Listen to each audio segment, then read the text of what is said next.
qual foi o destaque do Flamengo nessa partida? É porque eu tô meio energético antes de vir pra cá, entendeu? Ai, começou. Aquele que dá asas. Brincadeira essa parte, Fernandinha. Eu não tô nem zoando. É bom mesmo, porque amanhã é outro dia, hein? E eu tô sempre ao seu lado, Lucas Pedrosa. É verdade. Brincadeiras à parte, vamos falar do Flamengo, que, assim, a gente brinca aqui, mas de fato fez uma grande partida diante do Grêmio, uma partida completa. Eu considero uma partida quase perfeita do Flamengo. Eu não vou dizer perfeita, porque teve um jogador, na minha visão, que foi muito abaixo, que foi o Michael. Mas eu não vou ficar falando aqui da parte negativa, eu quero ressaltar a parte positiva desse Flamengo, que novamente teve um setor defensivo com uma ótima saída de bola, com o Léo Ortiz, teve um lateral esquerdo mostrando novamente que ele é acima da média aqui no futebol brasileiro, que é o Alexandro. Inclusive a discrepância Ayrton Lucas e Alexandro é absurda, e isso não é uma crítica ao Alexandro, ao Ayrton Lucas, na verdade é um elogio ao Alexandro, porque ele fez uma grande partida ontem diante do Grêmio. A gente pôde ver um De La Cruz sendo titular pela 8ª vez consecutiva com a camisa do Flamengo, algo que pouco acontecia, e ele vem jogando bem, crescendo de produção, a parte física dele voltando a ser a parte física ideal e ele conseguindo desempenhar dentro de campo. A gente pôde ver um Arrascaeta que é mágico, mas fisicamente falando ele está chegando, não vou dizer ao ápice, porque é difícil chegar ao ápice agora com 30 anos, mas ele está mostrando que a parte física dele evoluiu bastante. Nos últimos 2 anos é o melhor momento, você quer dizer isso? Eu acho que sim, eu acho que está começando a ser o melhor momento. É uma Arrascaeta totalmente diferente, indo lá no setor defensivo buscar a bola, organizando, dando bote, dando desarme, porque ontem, se eu não me engano, foram 4 desarmes que ele fez ontem na partida contra o Grêmio. Então foi um meio-campo perfeito ali, com o Pulgar jogando muito bem, De La Cruz jogando muito bem, Arrascaeta jogando muito bem. O Gerson não foi o Gerson de outrora, mas mesmo assim é um jogador com muita qualidade, faz a diferença. E no ataque a gente pôde ver um Bruno Henrique, que muita gente critica, mas eu acho que taticamente falando, foi um jogador super importante. O próprio Felipe Luiz ressaltou isso na entrevista coletiva. O Michael, como eu disse aqui no começo, fez uma partida muito abaixo. Acho que está longe de ser o Michael que pode desempenhar dentro de campo. E eu acho que foi uma partida completa. O Flamengo soube aproveitar as oportunidades que teve. O Grêmio, a gente sabe que o Grêmio vive um momento ruim, o treinador inclusive está sendo muito criticado, a torcida pede a saída dele, mas o Flamengo soube aproveitar a fragilidade do Grêmio. Então não adianta apenas você encontrar um rival frágil, é você saber aproveitar. E eu acho que o Flamengo soube aproveitar, fez uma boa partida. A gente pôde ver um Felipe Luiz que estudou bastante o Grêmio, porque todas as oportunidades que o Flamengo teve, o Flamengo conseguiu aproveitar, chegando muito bem ao ataque. Então é assim, ó, pelo visto, o Flamengo voltou ao caminho correto. Felipe Luiz assumiu o erro contra o Central Córdoba e eu concordo com ele. Na minha visão, o Flamengo não perdeu na ocasião porque poupou 3 jogadores no primeiro tempo. Perdeu porque jogou mal. Perdeu porque o Felipe Luiz armou a equipe mal. E ele reconheceu esse erro. Contra o Grêmio a gente viu um Flamengo totalmente diferente. Eu acho que esse é o Flamengo versão 2025 e não aquele na derrota para o time argentino. E é natural, o Lucas Pedrosa, e eu falei isso aqui depois do jogo do Flamengo contra o Córdoba, que não dá para você apertar botão nenhum agora, nem do terra arrasada, nem do eu vou ganhar tudo até o final do ano. Os tropeços, numa temporada que está só começando para os grandes eventos, que é Libertadores, Brasileiro, os tropeços vão acontecer. E o Felipe Luiz é um grande treinador, assim, é um cara que está começando, mas a gente já entendeu que ele tem muita qualidade e que ele ia usar da melhor forma o que aconteceu no Maracanã. E de fato usou, porque a gente não viu um Grêmio retrancado. A gente viu um Grêmio até que teve um poder de fogo, que tentou buscar o gol, que tentou sair para jogar, que foi o que o Córdoba fez, né? E o Flamengo foi pego de surpresa. E dessa vez, com o Grêmio, foi muito diferente. Então, assim, eu acredito que o Felipe Luiz vai usar para cada tropeço o que ele pode tirar de melhor como um conhecimento. E não adianta apertar botão nenhum agora o torcedor do Flamengo, de desespero, ou até de uma...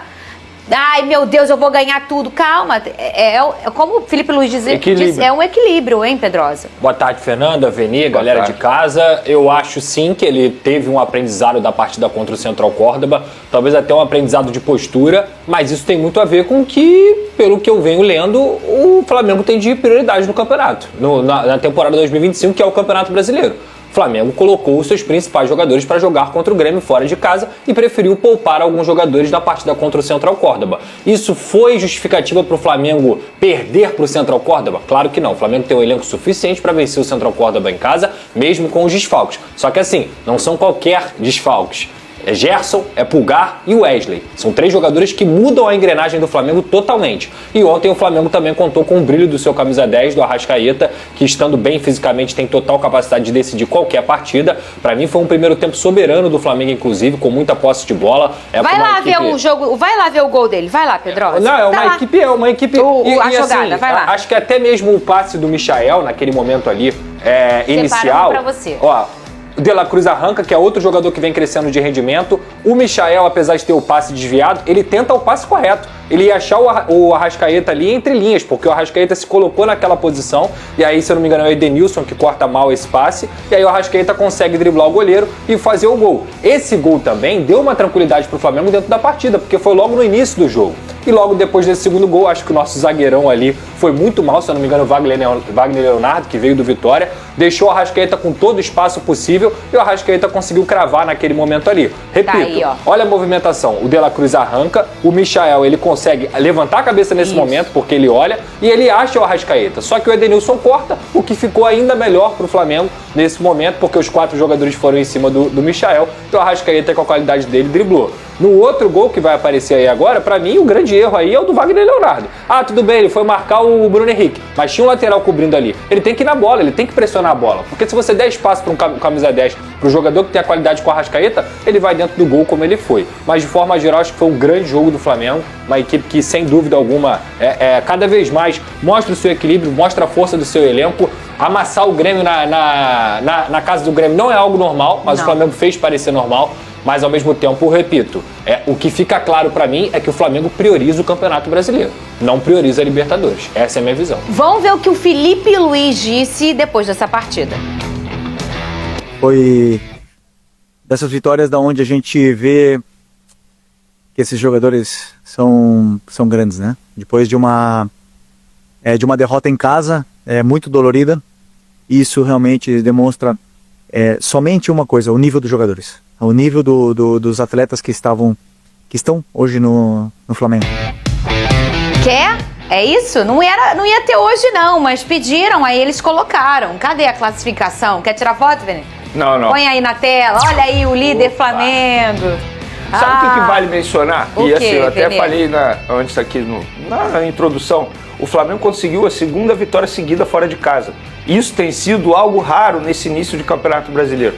Se você olhar aí os jogos, quantos times conseguiram como visitante vencer a partida? De verdade, foram poucos. Eu lembro que até o início dessa 3ª rodada, apenas Flamengo e Palmeiras tinham conseguido isso. E vencer fora de casa, para mim, vai ser o grande diferencial para quem quer brigar pelo título do Campeonato Brasileiro. Porque dentro de casa você tem que fazer, o seu papel. O Palmeiras venceu. O Palmeiras venceu um jogo. Com o pênalti Mandrake, então, venceu.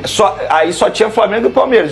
E o Flamengo conseguiu a 2ª vitória seguida fora de casa. E isso é muito aqui é importante. porque a torcida dele, o Palmeiras está empatado em pontos com o Flamengo, em 2º lugar.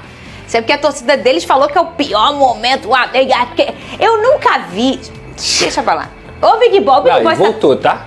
O Palmeiras voltou. Voltou aquele negócio o jogo contra o Corinthians foi um massacre. Foi mas dominante. Mas vou te falar, o torcedor do Palmeiras tinha razão de reclamar do Palmeiras. É porque o Palmeiras fez um grande jogo contra o Corinthians. Talvez seja mudança agora de chave, mas estava Na mal. Libertadores também, não. Tava mal, pô. O Palmeiras venceu mal, 2 na gente. Libertadores seguidas. Venceu, mas no final, uma coisa meio...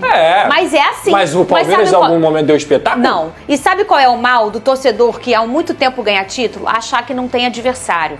E tá cada vez maior, tem mais adversários. Se a gente olha o futebol há 5 anos... Há 10 anos, a gente tinha um ou outro ali e esse cenário mudava, né? Passava 2 anos, mudava os caras que beliscavam tudo.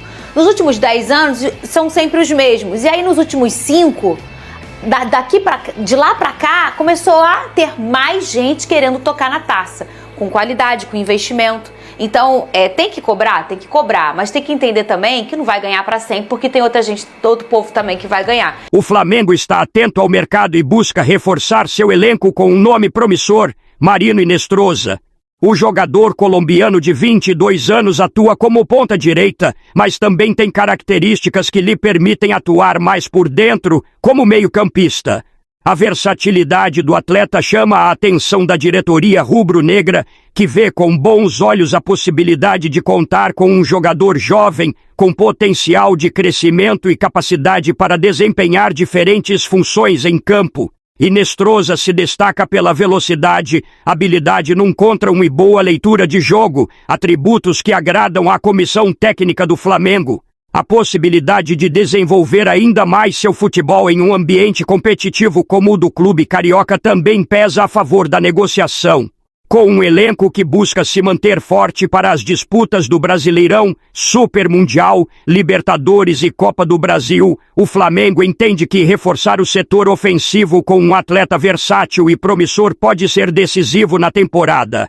Além disso, o clube está de olho no custo-benefício da operação, já que Inestrosa ainda não alcançou um alto valor de mercado e poderia ser uma contratação estratégica a médio e longo prazo.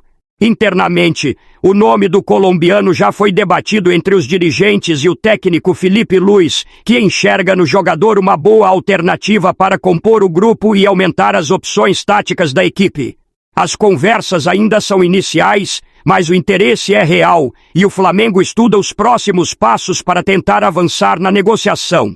Caso o negócio evolua, o atleta poderia chegar ao Brasil nos próximos meses para reforçar o time na fase mais decisiva da temporada. E aí, nação, você gostaria que Marino chegasse no Flamengo? Comenta aqui embaixo, deixa a curtida no vídeo e se inscreve no canal para não perder nenhuma novidade sobre o Mengão. Saudações rubro-negras!